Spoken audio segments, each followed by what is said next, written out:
Καλησπέρα, καλησπέρα. Καλώς ήρθατε στο ραδιόφωνο Λιχνάρι 91,4 και 91,7. Το ραδιόφωνο που φωτίζει τη μουσική πλευρά της ζωής. Κοδεσπότης σας για την επόμενη ώρα, Γιάννης Παπαθεοδόρου στο μικρόφωνο, μαζί σας μέχρι τις 5. Καλεσμένη σήμερα μαζί μας εδώ στο σταθμό είναι η γνωστή καθηγήτρια φωνητικής Ζωή Κοκαλά, η οποία θα μας μιλήσει για την σημαντικότητα να χρησιμοποιούμε έτσι τη φωνή μας ως εργαλείο στη δουλειά μας. Ακούμε ένα τραγούδι και συνεχίζουμε με Ζωή Κοκαλά.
I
Λοιπόν, όπως είπαμε και πριν, καλεσμένη εδώ στην εκπομπή είναι η Ζωή Κοκαλά. Οπότε καταρχήν να την καλησπερίσουμε και να την καλωσορίσουμε. Καλώς ήρθες. Καλώς σας βρήκα, καλησπέρα σας. Λοιπόν, εγώ θα ήθελα να ξεκινήσω και νομίζω και οι ακροατές θα θέλουν να ξεκινήσουν με πόσα χρόνια λειτουργείς περίπου σαν καθηγήτρια φωνητικής? Είμαι στη Ρόδο από το 2004. Δίδασκα ήδη 3 χρόνια στην Αθήνα, από όπου προέρχομαι. Ναι. Και συνολικά γύρω στα 15 χρόνια είναι που ασχολούμαι με το διδακτικό κομμάτι. Στην αρχή βέβαια δειλά και ως εκπαιδευομένη. Σιγά σιγά όμως αναπτύχθηκα σε διάφορους τομείς της φωνητικής γνώσης. Πού σπούδασες φωνητική? Γενικώς οι καθηγητές σου, που ξεχωρίζεις καθηγητές, δηλαδή ποιους μπορείς να πεις ότι ήταν οι μεγάλοι σου καθηγητές? Έχω διδαχθεί και τελειώσει τις σπουδές μου. Έχω πάρει το δίπλωμά μου δηλαδή στη Μονοδία. Για να εξηγήσουμε εδώ, η Μονοδία είναι το κλασικό κομμάτι του τραγουδιού, δηλαδή δουλεύει η φωνή μόνο λόγιο είδος μουσικής, όπως όπερα, ορατόριο ή λίντερ. Αυτό στο οδείο ονομάζεται σπουδές μονοδίας. Που φυσικά βέβαια μπορεί να διδάξει όλα. Οδύ από έναν. Μπορεί να διδάξει όλα τα είδη μουσικής φυσικά. Η τεχνική της μονοδίας είναι η βάση για όλα τα υπόλοιπα πράγματα που θέλει να κάνει κανείς για τη φωνή του. Ναι. Λοιπόν, τελείωσα στο τμήμα μονοδίας του σύγχρονου Οδείου Αθήνας, στην τάξη του Γιώργου Ζερβάνου. Ο Γιώργος Ζερβάνος είναι ένας από τους πολύ αξιόλογους και καταξιωμένους Έλληνες λυρικούς τραγουδιστές. Δυστυχώς έχει φύγει από τη ζωή εδώ και αρκετά χρόνια. Ναι. Έκανε καριέρα στην Ιταλία αλλά και στη Γερμανία. Με αυτές τις περγαμηνές λοιπόν κάποια στιγμή επέστρεψε στην Ελλάδα. Δημιούργησε πάρα πολύ σοβαρά τμήματα και πολύ δυναμικές ομάδες μαθητευομένων του, οι οποίοι πολλοί από αυτούς είναι σήμερα ήδη πρωταγωνιστές στην εθνική λυρική σκηνή, ήδη διαπρέπουν και στο εξωτερικό. Με τα φώτα λοιπόν αυτού του πολύ σπουδαίου και πολύ έμπειρου δασκάλου προχώρησα σε αυτό που ονομάζεται, στον υπέροχο κόσμο που ονομάζεται η γνώση της φωνής. Πραγματικά ήταν τεράστια έμπνευση για μένα. Τελείωσα λοιπόν το δίπλωμά μου μαζί του στο σύγχρονο Οδείο Αθήνας το 2002 και κατόπιν συνέχισα με μια πολύ σημαντική επίσης καθηγήτρια κλασικού τραγουδιού, με την οποία δούλεψα κατά κύριο λόγο τεχνικές και αναπνοές, γιατί εδώ να πούμε και θα το πούμε και στη συνέχεια ότι οι σπουδές του τραγουδιού δεν σταματούν ποτέ. Θα πούμε αυτά, ναι, αλήθεια, είναι ένα από τα πιο σημαντικά. Έτσι, με τη Μέχτλη Σταματάκη, όπου δουλέψαμε από το 2001 έως το 2004 που έφυγα και ήρθα στη Ρόδο. Δουλέψαμε εξειδικευμένες τεχνικές αναπνοών και διάφορες άλλες λεπτομέρειες, οι οποίες συμπλήρωσαν τις ήδη υπάρχουσες σπουδές μου στο κλασικό τραγούδι. Με αυτά και με αυτά λοιπόν έφτασα στη Ρόδο. Με αυτά στις αποσκευές μου ήρθα στη Ρόδο, όπου ζω μόνιμα πλέον και δραστηριοποιούμε από το 2004. Λοιπόν, θα ήθελα να σε ρωτήσω, εκτός από τους τραγουδιστές που είναι το πιο γνωστό που λέμε, ότι όταν κάνεις μάθημα φωνητικής ότι είσαι τραγουδιστής, ποια άλλα επαγγέλματα μπορούν να επωφεληθούν από αυτό το είδος? Από τη διδασκαλία της χρήσης της φωνής. Ναι. Καταρχήν πριν να αναφέρουμε ότι χωρίζουμε σε 2 κατηγορίες. Η διδασκαλία χρήσης της φωνής που αφορά στην ομιλία και τη διδασκαλία που αφορά στο τραγούδι και τα διάφορα είδη του. Κάτι που δεν ξέραμε. Βέβαια η χρήση της φωνής είναι κοινή, δηλαδή η χρήση της αναπνοής, της άρθρωσης, έχει πολλά κοινά στοιχεία. Όμως έχουμε διαφορετικό πρόγραμμα για αυτούς που θέλουν να διδαχθούν την τέχνη της ομιλίας και διαφορετικά για αυτούς που θέλουν να διδαχθούν την τέχνη του τραγουδιού. Για το κομμάτι της ομιλίας λοιπόν, όλοι οι άνθρωποι μπορούν να επωφεληθούν από το να μάθουν να χρησιμοποιούν τη φωνή τους σωστά.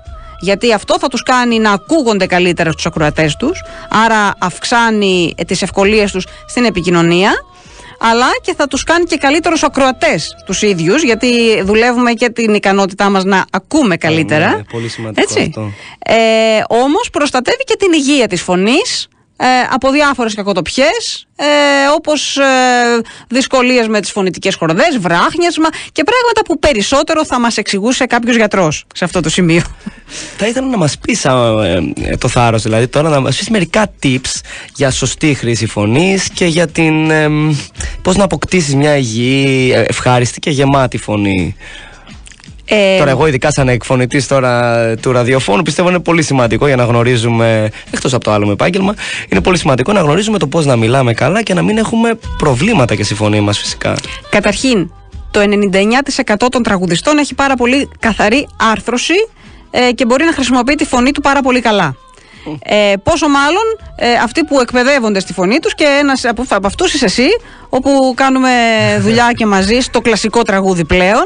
Άρα λοιπόν έχουμε εξαντλήσει το θέμα της εκφώνησης και άρα σε αυτό είσαι πολύ καλός και μπορούμε να μας το επιβεβαιώσουν και οι ακροατές εδώ στο ραδιόφωνο Λιχνάρι. Πιστεύω ότι εντάξει, επειδή σαν μαθητής εγώ είμαι λίγο, πώς το λένε, κακός μαθητής από το θέμα της αδιαβασίας. Δηλαδή είμαι λίγο αδιάβαστος πάντα, αλλά ευτυχώς που έχω την καλή την καθηγήτρια και συνεχίζουμε πολύ ωραία εδώ πέρα, έτσι. Αδιάβαστος αλλά πολύ δραστήριος και δημιουργικός. Λοιπόν, μερικά tips δηλαδή τώρα για τη σωστή χρήση θα μπορούσαμε να πούμε. Μαθαίνουμε καταρχήν να χρησιμοποιούμε σωστά την αναπνοή μας. Παραμένουμε πάντοτε πάρα πολύ χαλαροί. Δηλαδή δεν σφίγγουμε το λαιμό, δεν ζοριζόμαστε για να μιλήσουμε. Προσπαθούμε να ακούμε τον εαυτό μας, να έχουμε σωστή ακρόαση του εαυτού μας όταν μιλάμε και να βελτιώνουμε πράγματα τη στιγμή που γίνεται, δηλαδή τη στιγμή της ομιλίας. Προσπαθούμε να αρθρώνουμε πολύ καθαρά τα σύμφωνα και τα φωνήεντα της ελληνικής γλώσσας, η οποία είναι μία από τις γλώσσες που έχει την ωραιότερη προφορά και την πιο τραγουδιστικά άρτια ομοιογένεια ως προς τους ήχους, σε σύγκριση με γλώσσες πιο βόρειων χωρών ή και πιο ανατολικών χωρών. Άρα λοιπόν μαθαίνουμε τη σωστή χρήση φωνήεντων και συμφώνων, προσέχουμε στη χρήση των σημείων της στίξης, των καταλήξεων στις λέξεις. Δηλαδή είναι πάρα πολύ συνηθισμένο να λέμε μια λέξη και την τελευταία της συλλαβή να μην την προφέρουμε καθαρά, να την εννοούμε χωρίς να την εκφωνούμε, έτσι. Λέξεις με περισσότερες συλλαβές έχουμε την τάση να τρώμε συλλαβές. Ας πούμε, στη λέξη πραγματικότητα υπάρχει τελευταία μία τάση να τη λέμε πραγματικότητα. Έτσι τώρα ένα πρόχειρο παράδειγμα που μου έρχεται στο μυαλό. Δηλαδή χάριν της ταχύτητας μας φεύγει η ποιότητα της εκφώνησης. Όχι μόνο στο λόγο που εκφωνείται μέσα από τα κείμενα ενός ραδιοφωνικού σταθμού ή από την εκφώνηση ενός καθηγητή ή κάποιου που είναι το επάγγελμά του αυτό, αλλά και από την καθημερινή μας ομιλία. Δηλαδή κερδίζουμε περισσότερα από το να μιλάμε πιο καθαρά, γινόμαστε πιο κατανοητοί, σαφέστεροι και γινόμαστε ένας πολύτιμος ομιλητής για τους ακροατές μας. Οι άλλοι θέλουν να μας ακούν. Κάποιον που δεν μιλάει καθαρά ή έχει λίγο πρόβλημα ή βαριέται όταν μιλάει, αλλάζουν κατευθείαν σταθμό. Δεν μιλάω μόνο για την εκφώνηση τη ραδιοφωνική, μιλάω για την καθημερινή ομιλία. Άνθρωπος προς άνθρωπο. Έτσι. Δεν είναι πολύ ευχάριστοι ομιλητές ή γίνονται βαρετοί. Βαριούνται οι άλλοι να τους ακούνε. Και αυτό είναι ένα πρόβλημα. Δηλαδή, μιλώντας πιο σωστά, γινόμαστε πιο ενδιαφέροντες ομιλητές, πιο ενδιαφέροντες άνθρωποι και όπως είπα και πριν, καλύτεροι ακροατές. Είχες κάνει ένα σεμινάριο πάνω σε αυτό το τομέα, νομίζω τώρα τα Χριστούγεννα, σε επαγγελματίες που δεν είναι μαθητές, αλλά ήδη διδάσκουν κάποιους άλλους.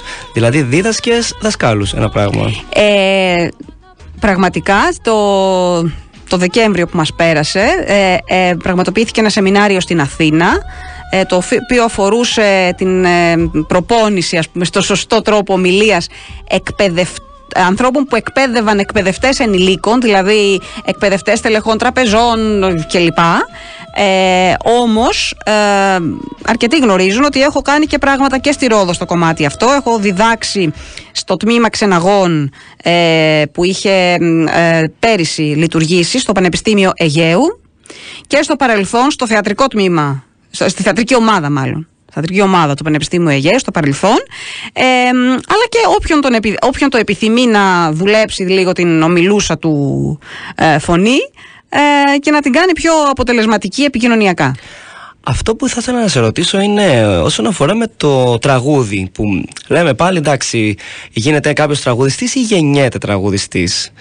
Δηλαδή θεωρούμε ότι κάποιος πρέπει να το έχει, να πούμε ότι έχει ταλέντο, ή μπορεί να το αποκτήσει και το να τραγουδάει? Εδώ είναι μια δύσκολη ερώτηση, γιατί πρέπει να προσδιορίσουμε τι εννοούμε ταλέντο. Ναι. Θεωρώ ότι κάποιος που αγαπάει πάρα πολύ αυτό και το έχει την αγάπη, τη χαρά, τον ενθουσιασμό να το κάνει, εν δυνάμει μπορεί να το κάνει μέχρι ένα σημείο. Από εκεί και πέρα πραγματικά υπάρχουν φυσικές ευκολίες με τις οποίες γεννιέται κανείς, αλλά αυτές δεν έγκυνται στη φωνή, δηλαδή στο λάριγγα αυτόν καθ' αυτόν. Υπάρχει μια παρανόηση εδώ.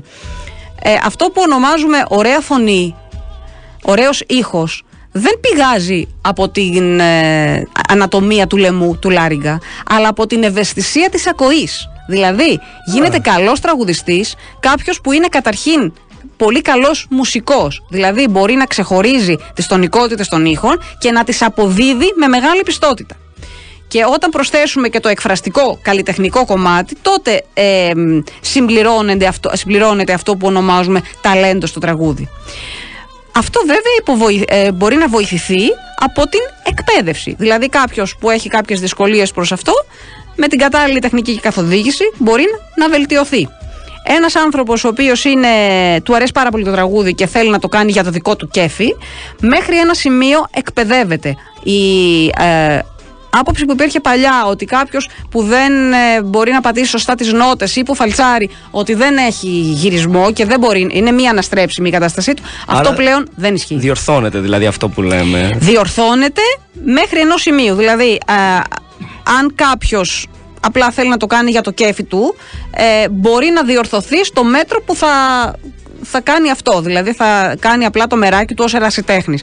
Η αλήθεια είναι ότι για να ασχοληθεί κανείς επαγγελματικά, είτε πρέπει να έχει μεγαλύτερη έφεση προς αυτό το πράγμα, είτε πρέπει να δουλέψει εξαντλητικά πολύ σκληρά, πολύ περισσότερο από κάποιον άλλον που έχει μια ευκολία σε αυτό, προκειμένου να φτάσει σε ένα επαγγελματικό επίπεδο, το οποίο ως γνωστόν σε κανένα τομέα δεν συγχωρεί λάθη και παραλήψεις. Σωστό. Πόσο νωρίς μπορεί να ξεκινήσει ένα παιδί για να κάνει μαθήματα φωνητικής, γενικώς να ξεκινήσει να τραγουδάει? Καλά, τραγουδάμε από πολύ μικρή, από μωρά νομίζω τραγουδάμε. Ο άνθρωπος όταν έρχεται στον κόσμο, το πρώτο που κάνει είναι να κλάψει. Δηλαδή δηλώνει την παρουσία του, τον ερχομό του στον κόσμο με το κλάμα, με τον ήχο του. Είναι ο προσωπικός μας ήχος. Η φωνή μας είναι ο ήχος του εαυτού μας. Ο εαυτός μας έχει ήχο και αυτός είναι η φωνή μας. Και μάλιστα η φωνή είναι μοναδική στον καθέναν, όπως είναι το αποτύπωμα, η ήριδα του ματιού. Η χρειά της φωνής είναι μοναδική στον καθέναν και είναι και κληρονομική. Δηλαδή είναι πολύ συνηθισμένο αρκετά αγόρια να έχουν παρόμοια χρειά με τον μπαμπά τους και αντιστοίχως κοριτσάκια με τη μαμά τους. Και με τα αδέρφια τους, ναι, είναι και με τα αδέρφια τους. Σωστά. Τώρα, σε ό,τι αφορά την εκπαίδευση της φωνής, η παιδεία της φωνής, όπως όλα τα είδη της παιδείας, από όσο νωρίτερα ξεκινήσει, τόσο καλύτερα. Όμως, σε ό,τι αφορά στο κλασικό τραγούδι, στη μονοδία, η εκπαίδευση της φωνής ξεκινάει αυστηρά μετά τη μεταφώνηση για τα αγόρια, δηλαδή μετά τα 14-15. Και για τα κορίτσια λίγο νωρίτερα, 13-14, εκεί, για το κλασικό τραγούδι, για την εκπαίδευση στην όπερα. Από εκεί και πέρα όμως μπορούμε σε ένα πολύ μικρό παιδάκι να διδάξουμε φωνητική παιδεία, δηλαδή να χρησιμοποιεί σωστά τη φωνή, σωστά την αναπνοή του, σωστά την τοποθέτηση της φωνής του, να μάθει να ακούει πάρα πολύ σωστά. Αυτό μπορούμε να το κάνουμε από μια μικρή ηλικία, δηλαδή για μένα είναι αρκετό να ξέρει να διαβάζει, γιατί πάρα πολλά πράγματα θα είναι σε κείμενο, όπως οι στίχοι από κάποια τραγουδάκια, και θα είναι καλά για να το εκπαιδεύσουμε να ξέρει να διαβάζει. Όμως είναι πολύ σημαντικό το τραγούδι, η νηπιακή ηλικία εκπαιδεύεται μέσα από τραγουδάκια. Άρα το τραγούδι είναι ένα κάτι με το οποίο αναπτυσσόμαστε μαζί του ουσιαστικά. Η εκπαίδευσή του όμως είναι αυστηρά μετά τα 6 με 7 χρόνια. Λοιπόν, πάρα πολύ ωραία και πάρα πολύ ενδιαφέροντα ακούγονται όλα αυτά. Θα ήθελα για να πάμε να κλείσουμε σιγά σιγά, θα ήθελα να μας πεις, έχεις κάνει τόσες συνεργασίες με μουσικούς από όλη την Ελλάδα και συγκεκριμένα από τη Ρόδο με πολλούς μουσικούς, σημαντικούς μουσικούς μάλλον Ρόδιους. Πες μου, ποιες συνεργασίες ξεχωρίζεις, ποια άτομα, ποιες συνεργασίες, ποιες συναυλίες μπορείς να ξεχωρίσεις, να πεις ότι πραγματικά σου τριγγίζουν λιγάκι τον ενδιαφέρον? Δεν μπορώ να πω ότι ξεχωρίζω κάποιον, γιατί όλοι είναι το ίδιο ενδιαφέροντες και το ίδιο σημαντικοί, και αφιέρωσα πολύ μεγάλο κομμάτι του εαυτού μου και του χρόνου μου για το διάστημα στο οποίο συνεργαζόμαστε σε αυτούς. Άρα δεν μπορώ να πω τη λέξη ξεχωρίζω. Μπορώ όμως να αναφέρω τους ανθρώπους που με σημάδεψαν στην πορεία μου όλα αυτά τα χρόνια, και πραγματικά εδώ να προσθέσω ένα μεγάλο ευχαριστώ στη Ρόδο, διότι νομίζω ότι αμέσως άνοιξε την αγκαλιά της με το που ήρθα να δραστηριοποιηθώ εδώ. Όλοι οι άνθρωποι ήταν τόσο δεκτικοί, κανένας δεν το είδε με λίγο καχυποψία ή με λίγο τώρα τι είναι αυτό. Όλοι ήταν τόσο καλοπροαίρετοι και τόσο δεκτικοί, που πραγματικά ειδικά και από τις αρχές με είχε συγκινήσει αυτό. Δεν μπορώ λοιπόν να ξεχωρίσω κάποιον συγκεκριμένα. Μπορώ απλώς να αναφέρω τις συνεργασίες μου με πολύ σημαντικούς μουσικούς στη Ρόδο, γιατί ενώ δεν είναι πολλά τα τετραγωνικά του νησιού, ούτε πολύ μεγάλος ο πληθυσμός του, η αναλογία ταλαντούχων καλλιτεχνών σε όλα τα επίπεδα στην κοινωνία καταλαμβάνει ένα πολύ μεγάλο ποσοστό. Ναι. Πάρα πολύ σημαντική μουσική σε όλα τα μουσικά όργανα, πολύ σπουδαίοι τραγουδιστές, πολύ σπουδαίες φωνές, πολλά ταλέντα, από μικρά παιδάκια που ξεκίνησαν τότε στη Ροδιακή Έπαυλη, στο Δημοτικό Δίο από όπου ξεκίνησα εδώ στη Ρόδο, και οι οποίοι είναι και επαγγελματίες μουσική τη σήμερα. Ήταν πολύ σημαντική η συνεργασία με τον Δημήτρη Γεωργαλίδη, τον πολύ σπουδαίο κλασικό κιθαριστή, ο οποίος έχει μια διακριτική παρουσία στα μουσικά δρόμενα της Ρόδο, είναι πολύ σημαντική. Τους 10 με τόνο να αναφέρω, το φωνητικό σύνολο στο οποίο, ένα σχήμα το οποίο να πω είχα τη χαρά να περάσω και εγώ, και ήμουνα και νομίζω από τα πρώτα και περάσαμε και πολύ ωραίες στιγμές μαζί και ταξίδια μαζί. Βέβαια, συνεργάτες μου στενούς, όπου κάναμε πολύ όμορφες παραστάσεις, όπως το Φάντασμα της Όπερας το 2011, στο οποίο και επίσης είχα πάλι τη χαρά συμμετείχες, ναι. Αφιερώματα στο ρετρό τραγούδι Αττίκη και Σογιούλ που είχαμε κάνει το 2013 με την Άντζελα Σπανού, το Σταμάτη Πακάκη, και τον Κυριάκο Κωνσταντάκη, 3 φοβερούς μουσικούς στη Ρόδο. Το Φάντασμα της Όπερας το είχαμε κάνει με την Ναταλή Ελευθερίου. Ναι. Παλιότερα είχαμε κάνει αφιέρωμα στην ελληνική οπερέτα με την Ναταλή, το Γιώργο Μανέτα και τη Μεμνουνέ Κιαζίμ, και τη χοροδία του Μιχάλη Καλετζή τότε. Ένα πολύ σημαντικό άτομο για ο Μιχάλη. Φυσικά, εννοείται. Όλοι αυτοί είναι μουσικοί που έχουν δώσει τόσο στη Ρόδο αλλά και σε με προσωπικά. Τους ευχαριστώ πάρα πολύ, και να με συγχωρέσει κάποιος εάν τον ξεχνώ. Όμως θέλω να τονίσω εδώ ότι οι σημαντικότεροι μου συνεργάτες είναι οι μαθητές μου, και ακόμη και τα μικρά παιδιά με τα οποία περνάμε φοβερές μουσικές στιγμές μαζί κατά τη διάρκεια του μαθήματος ή της προετοιμασίας των εκδηλώσεων, και εγώ τους θεωρώ στενούς μου συνεργάτες και δασκάλους μου, γιατί προσπαθώ όσο μπορώ να διδάσκομαι από τους μαθητές μου, να παίρνω, και είναι σίγουρο ότι παίρνω πολλά περισσότερα από αυτά που δίνω ως διδάσκουσα. Ελπίζω να είναι ικανοποιητικά, αλλά είμαι πολύ ικανοποιημένη από αυτά που παίρνω από αυτούς, και αυτά με κάνουν καλύτερη και με προχωράνε παρακάτω. Νομίζω ότι με την καλύτερη ατάκα μπορούμε ότι κλείνουμε τώρα εδώ πέρα. Αφήνουμε τη Ζωή Κοκαλά, καθηγήτρια φωνητικής. Χάρηκα πάρα πολύ που σε είχα καλεσμένη εδώ πέρα. Και εγώ χάρηκα για την ωραία σας φιλοξενία. Να πούμε ότι συγκινούμε πολύ, γιατί έχω περάσει και εγώ από αυτό το στούντιο, ναι, ως συνεργάτηδα εδώ στο ραδιόφωνο Λιχνάρι, και το ραδιόφωνο Λιχνάρι πρόσφερε την πρώτη εκπομπή αφιερωμένη στην όπερα ποτέ στα χρονικά της Ρόδου. Τότε ήταν κάτι αδιανόητο ότι στη Ρόδο θα υπάρχει μια εκπομπή για όπερα, και όμως αυτό το πράγμα πραγματοποιήθηκε, μου δόθηκε η ευκαιρία να το πραγματοποιήσω στο ραδιόφωνο Λιχνάρι πριν περίπου 10 χρόνια. Και ήταν πολύ σημαντικό και για τη δική μου πορεία το πέρασμά μου από εδώ. Ευχαριστώ πάρα πολύ για τη φιλοξενία. Εύχομαι καλή συνέχεια, πάντα τέτοια και καλύτερα. Μια τροφή για σκέψη, μήπως το ξανακάνουμε αυτή την εκπομπή κάποια στιγμή. Εδώ έχω μια αντίρρηση. Δεν θα την κάνουμε με λόγο, θα την κάνουμε με τραγούδι. Μόνο τραγούδι. Και θα βρούμε ευκαιρία να φέρουμε όχι μόνο εμείς εδώ, και να φέρουμε και κάποια παιδιά να τραγουδήσουν και να δούμε στην πράξη την αξία της εκπαίδευσης της φωνής. Πολύ σωστά. Λοιπόν, συνεχίζουμε με τραγούδια τώρα και ξαναμιλάμε με Σέρι Τσιλέχο.